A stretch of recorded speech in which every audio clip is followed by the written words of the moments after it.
What's going on, YouTube? This is RyanREAX, and this is my take. And the funny thing is, it's not my take, it's biblical. So it's the take from the Bible, but this is my walk of life and my interpretation of these commandments. And Addie, can you please be quiet? Thank you. So we have the 10 commandments here. I'm just going to go over each commandment and pretty much explain my walk of life and why I feel that if every person followed all these, there'd be no issues. This might be a long video, I don't know. It's just going to flow from my head. So, the first one, I am the Lord your God. You shall not have strange gods before me. Now, I'm not sure which version of the Bible this comes from. So I'm just going to type KJV.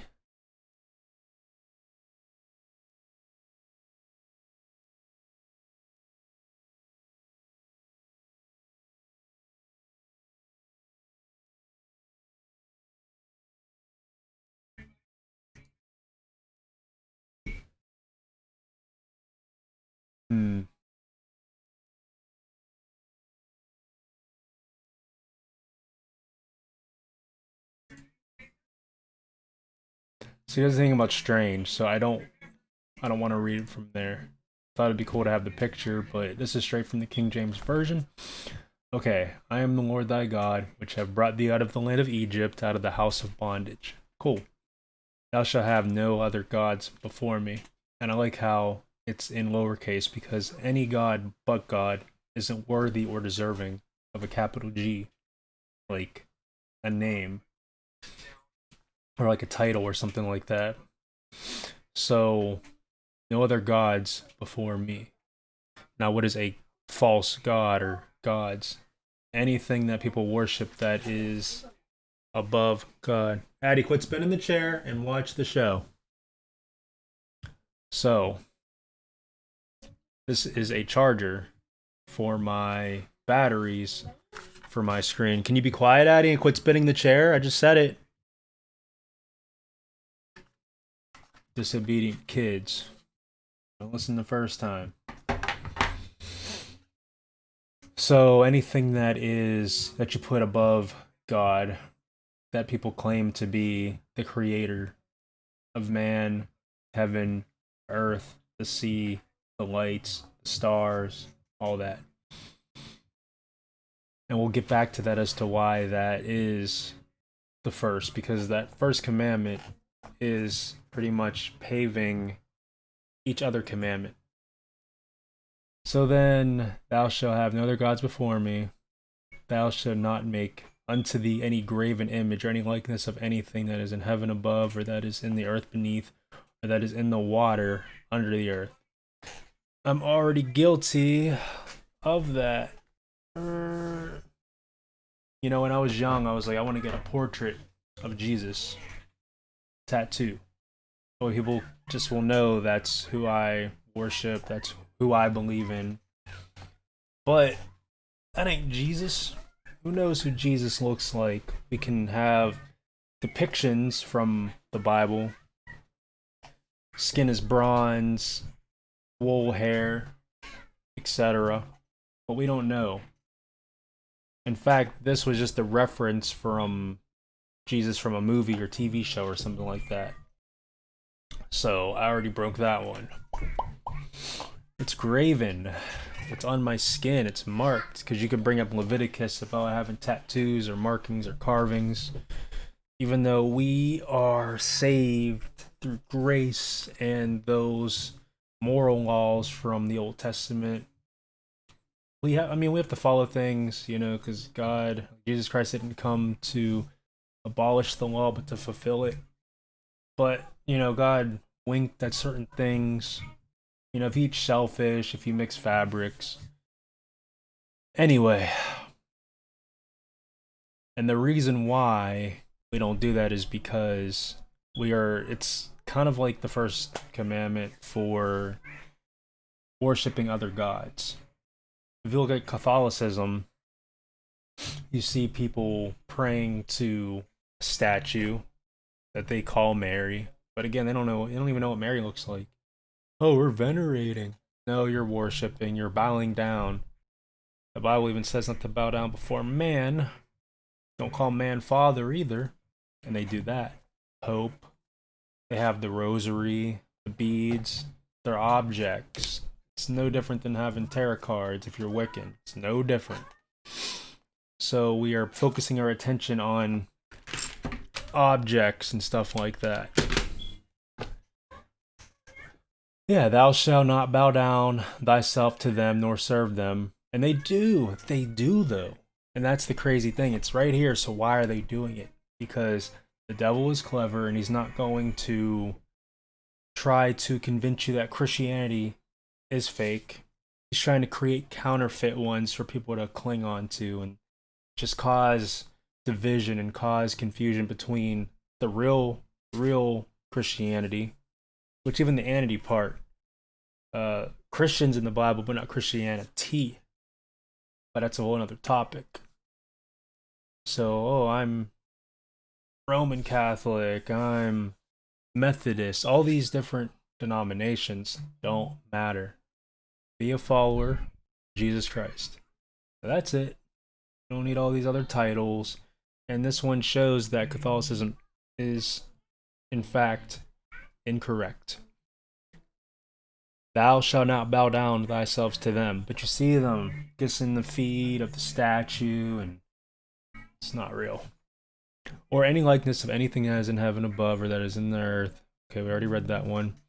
So, nor serve them, I, the Lord thy God, am a jealous God, visiting the iniquity of the fathers upon the children unto the third and fourth generations of them that hate me. So that's speaking of a long time ago in Exodus, Genesis. But for God to be a jealous God, it's because God is God, and he created us in the likeness and image of him. So it's kind of like you creating a kid, and that kid isn't more in favor to someone else as being their parent than you. Wouldn't you be jealous? Like, I made this kid, I raised this kid, everything about this kid and being is because of me, and this kid is disobeying me and favoring someone else. Of course you're going to be jealous. And that's kind of how God, in my opinion, would feel. Because of course I don't know how God feels, but that's just, again, my interpretation. And showing mercy unto thousands of them that love me and keeping my commandments. So yes, we are all worthy of hell. We all are deserving of hell. But because of God's mercy through Jesus Christ, he'll show you mercy. So keep the commandments, the ones that, and that's like a free commandment right there, in a way, because the commandment is to keep the commandments. You know, it's like rule number 2 is to follow rule number 1. Think about it. Thou shalt not take the Lord of thy God.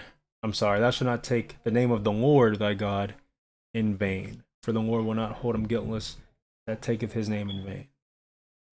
OMG, OMFNG, God darn, you know, Jesus Christ. And I said his name, but I'm not saying it in that context of like, holy crap, as what people do. It's because we're just, you know, nonchalantly just name dropping our creator, the one that could save us from eternal damnation. We're just nonchalantly just throwing his name out there for emphasis on certain things that are trivial that God doesn't even care about, nor should we care about. Remember the Sabbath day to keep it holy. So there's controversy between which day is the Sabbath day, whether it's Saturday or Sunday. And God rested on the final day to let everything just do what it's supposed to do. So if you everything in moderation, but if you work too much, then things won't just run its course. You know, if everyone stopped harvesting for one day, let the plants rejuvenate, let the plants grow, let the cows get their milk, You know, just chill out for a day and then just gives you time to reflect and think and, you know, enjoy and pray. You work too much, you become groggy. I mean, even the workforce, like, as bad as the government is, I mean, 40-hour work weeks, you know, there's overtime and stuff, but for most cases, after so many hours, you have to, like, not work. You know, can't really be punched in more than 12 hours. You have to have, like, I think it's like 6 or 8 hours in between to where you can't be clocked in. So if the government's doing that, and they're evil and corrupt, I mean, God has it for a reason. You have to let our mind unwind. There could be more to it. And yes, I have read the entire Bible from front to back. But of course, like all things, you have to not just sharpen your weapon, but you have to practice with your weapon to keep yourself keen in those skills. So, yeah. 6 days thou shalt do labor and do thy work, do all thy work. But the seventh day is the Sabbath day of the Lord thy God, and it shall not do any work, nor thy son, nor thy daughter, thy manservant, nor thy maidservant, nor thy cattle, nor thy stranger that is within thy gates. So I just went over that. For in 6 days the Lord made heaven and earth and the sea and that and all that is in it, and rested the seventh day. Wherefore the Lord blessed the Sabbath day and hallowed it. Honor thy father and thy mother, that thy days may be long upon the land which the Lord thy God giveth thee. Because who wants to be harassed? Who wants to be living this life being treated badly by others, especially the ones that have created you? So that kind of falls in line to what I was saying before about God being jealous, a jealous God, where we'd be jealous if our kids disobeyed us and picked favorites over others. So we should honor the ones that brought us into the world, the ones that looked after us, the ones that sacrificed. Yeah, the problem is a lot of people don't have both parents. Heck, some people don't have either parent and they're just bounced around the system. A lot of people have kids that they don't want. Or they didn't mean to get pregnant, but they don't condone or believe in abortion, so they have the kid. But because of that, they don't have the proper emotional, financial, or social skills to raise the child in the right way. So that kid grows up to just be disobedient. The parents are disobedient.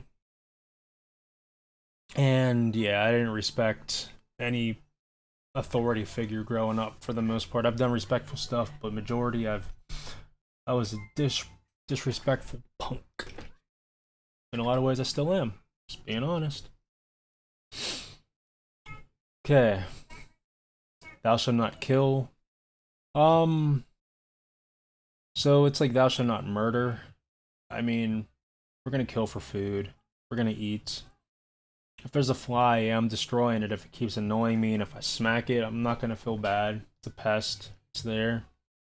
If I go to hell for killing a fly, well, I was going to hell anyway for way worse things. And that's a negative attitude to have, but it's the truth. You know, I'm not just going around looking for ants to step on and stuff, whereas I see a lot of kids do that, and it's just, to me, that's cruel. It's unnecessary. It's stupid. Yeah, you'll have the vegans out there saying eating animal products at all is pointless because we have the ability to buy supplements for certain vitamins and we don't have to hunt and gather for food. We can just order stuff, which, I mean, I agree, but I'm still going to eat meat. I was a vegetarian for the least part, for the most part, least part, whatever, for 6 months a couple of years ago. It was cool, but at the same time, I didn't like it. So I went back to meat, and no one's gonna change me unless they kill me. But it's not them changing me; it's God changing me because God took my life. You know, God controls life and death, and the Bible says it's okay to eat meat, so I'm going to. Yeah, so the Bible said it's okay to kill people. I would. I'm just saying, if you want to see, well, if the Bible, the point is the Bible doesn't say it's okay to kill people. That. If you want to talk about slavery and all that stuff, that's another topic too we can discuss. But God is God. God can do what he wants, and it's your choice. And he loves you enough to give you free will to where you can pick and choose if you want to believe and follow his commandments or not. Thou shalt not commit adultery. You know, and I'm just being real about this whole situation because I'm going through a mess. And I'm sure everyone can relate to this for the most part. Many people. The issue is most people don't know what I found out a few years ago, which was in the Bible the entire time before I was born and everything. But adultery means to not do anything lustful or think anything lustful about another person while you're married. Or to do, I mean, technically be that person committing it, but if you're not married and you mess with a married person, it's them committing the adultery, it's you committing the fornication, but inevitably it's about a similar topic. So I've committed adultery. I am married, but I'm going through a divorce, and I'm doing the quotations. There's a little key from another keyboard because people don't understand this. Once you get married, that's it for life. Depending on, well, it's for life. What I'm trying to say is, like, if your spouse dies, you're free from the law. If you die while you're dead, they're free from the law. So it takes one death to break the law of marriage. And I have to agree because I'm a believer, but I don't like it. I don't like it. Because I mistakenly, I made a mistake getting married. It was stupid. It was an ultimatum.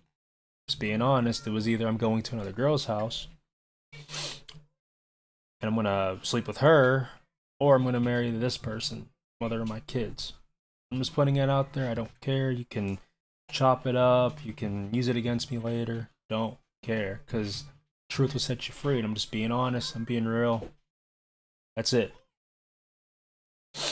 So I don't like it because we're in our 30s. That means I have to literally go without sex if I follow the commandments. If I don't die first, she might outlive me. There's no sex again, right? And if she does die, it might not be for another 40 or 50 years. So I'm an old man. Doesn't matter. My life's over. So I made a mistake getting married. People will disagree with all this. There is scripture to back it up. Since we're in the video, I might as well. Marriage. Like Corinthians. But it's more than this. There's other ones, but the wife is bound by the law as long as her husband liveth. But if her husband dieth, she has liberty to be married to whom she will, only in the Lord. Okay. It's that one.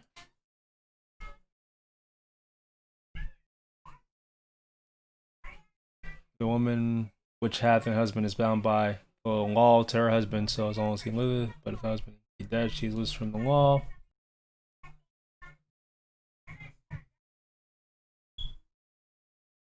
But I say unto you that whoever so shall put away his wife, saving for the cause of fornication, causeth her to commit adultery. And whoever shall marry her that is divorced committeth adultery.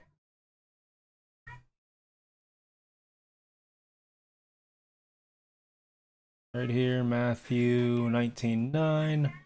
And I say unto you, whoever shall put away his wife, except be for fornication, and shall marry another, commit adultery. And whoever shall marry her, which is away, doth commit adultery.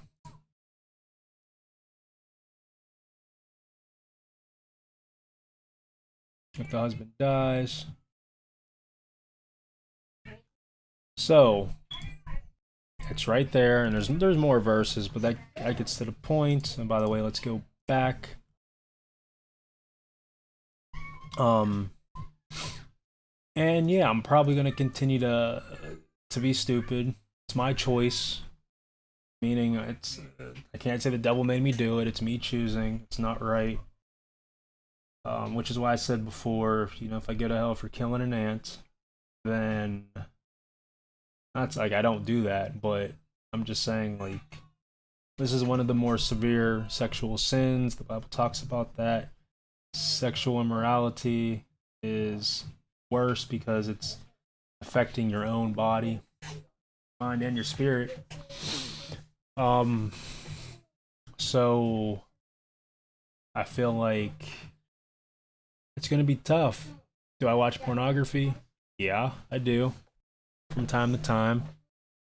Do I feel guilty after? Yeah. Do I feel guilty enough to stop for a little bit? I am addicted. I'm addicted to sex. I'm addicted to all that kind of stuff. And it sucks.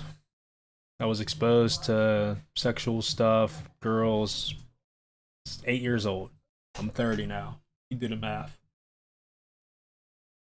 23 years of masturbation and all that. It's not justifying it. It's wrong. I wish the world would stop, male, female, etc. And I just pray for deliverance. I do. So, thou shalt not steal. I mean, that's a given. You know, if no one stole, then everybody would have what they have. You can leave a $100 bill on the ground, nailed, of course, because the wind would steal it from you, I guess. The wind would blow it away. Would you be able to leave? Basically, you can keep all your doors open.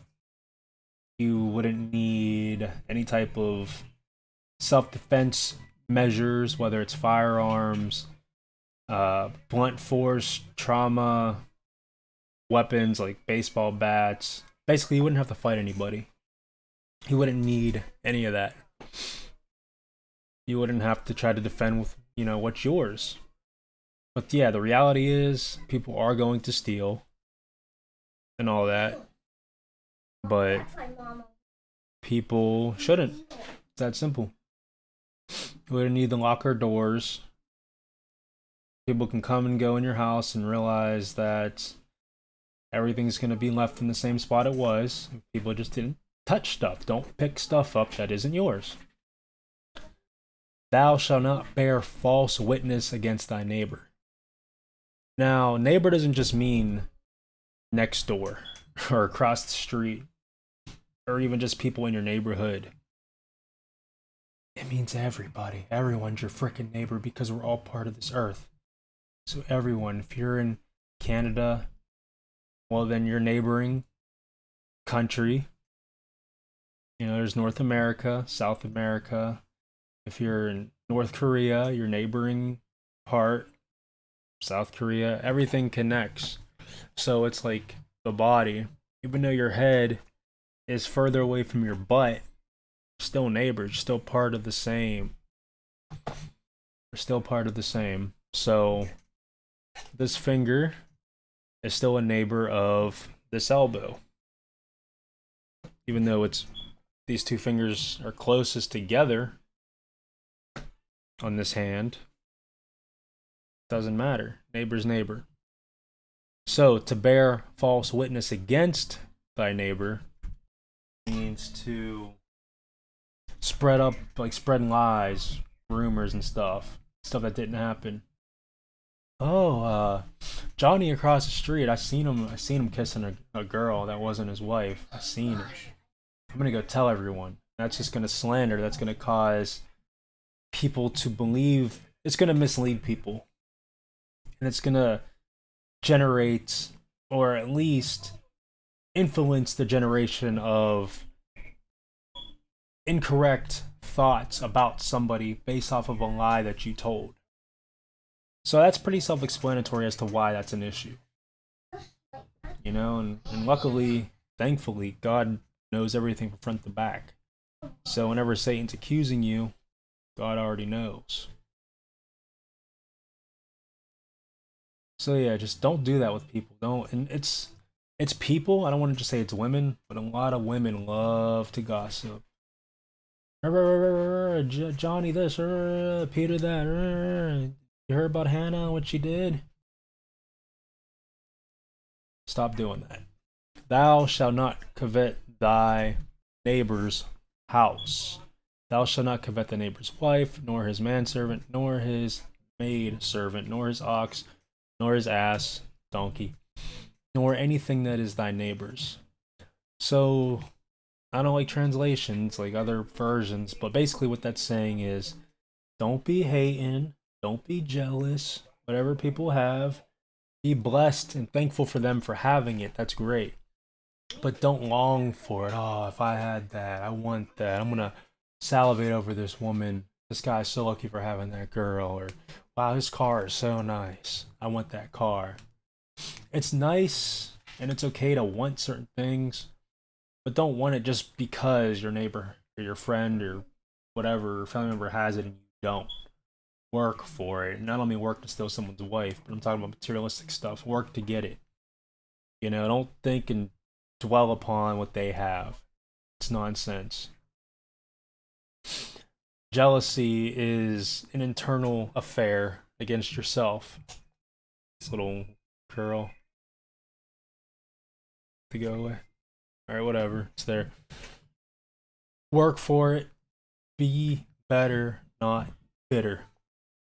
And all the people saw the thunderings and the lightnings and the noise of the trumpets and the mountain smoke. And when the people saw, they removed and stood afar.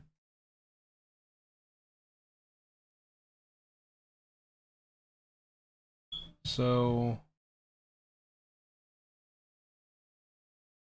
I mean, that's pretty much it. So no God, and this is the hillbilly 10 Commandments, whatever. Ain't but one God. Honor mom and dad. Don't lie. Well, don't tell tales or gossip. Yeah.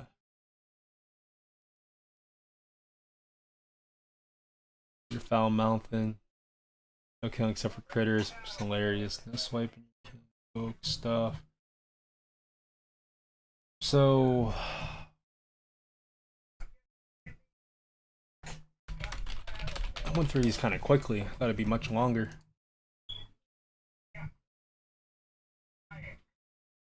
Guess I did go through them all. That's crazy. Like, it's only 20 something minutes long. Okay. Basically, the commandments are there because God knows what's best for us. It's that simple. I'm going to be doing a lot more videos pertaining to trying to wake you guys up. My testimony is kind of for another video. Basically, I don't believe in coincidences. I believe that even when really bad stuff happens, it's just there for you to learn and grow and be able to influence people. Because without all that bad stuff, this video wouldn't be here right now. It wouldn't. Just piecing stuff together, trying to figure stuff out, Is that a hotspot or that's weird? Or is that okay, that's just this. I was like, what is okay. Every commandment has its purpose. So I did make a statement before saying how it would bundle back to the first one, how it's connected. But because so even the first one's like a free commandment too. Because God, he made all the commandments. So if you follow all like 2 through 10, then it's showing that you care about number 1, which is to obey just the one true God and not the false ones. I mean, we learned the golden rule in school, in elementary school, preschool, maybe kindergarten for some people. Treat others the way you want to be treated, which is true. My issue is I treat people the way they treat me, for the most part. Yeah, a lot of times I'm the antagonist, I'm the provoker, but it's because I want change. So whenever I am scrolling through photography groups on Facebook, if I don't like something or if I think something's really disgusting or trashy, I call people out on it. But I do it in a loving way. I'm just like, I give people advice and tips, but then they get offended, and then that offense, they defend themselves, but then they throw more offense. They are then being the attacker. And then when I get attacked back, that's when I go hard. I go extra hard, and I need to work on that. It's a waste of my time. It's a waste of their time. it's just a lot of stuff I have to fix, and I haven't lied. Like this video, not saying other videos, but this specifically because it's not my ordinary video format. I haven't lied about anything in this video. That might have been a lie. But if it's not, then I just lied by saying it might have been a lie. Because I would have to review all the footage and then really think about it. Because, you know, I could say the sky is blue, which is the truth.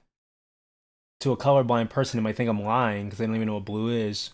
Or to a person that can see color, they might say, no, it's sky blue, it's not blue. Because it's like there's many different shades of blue. Get what I'm saying?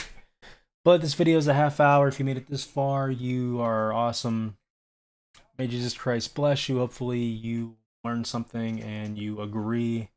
And if not, please, in the comment section, post a comment as to what I was wrong about or what error, or expand upon my points. Maybe make your own video, react to this video, or do a response to this video. So go in peace. May the Lord Jesus Christ bless you. And that's it for me for this video. Peace.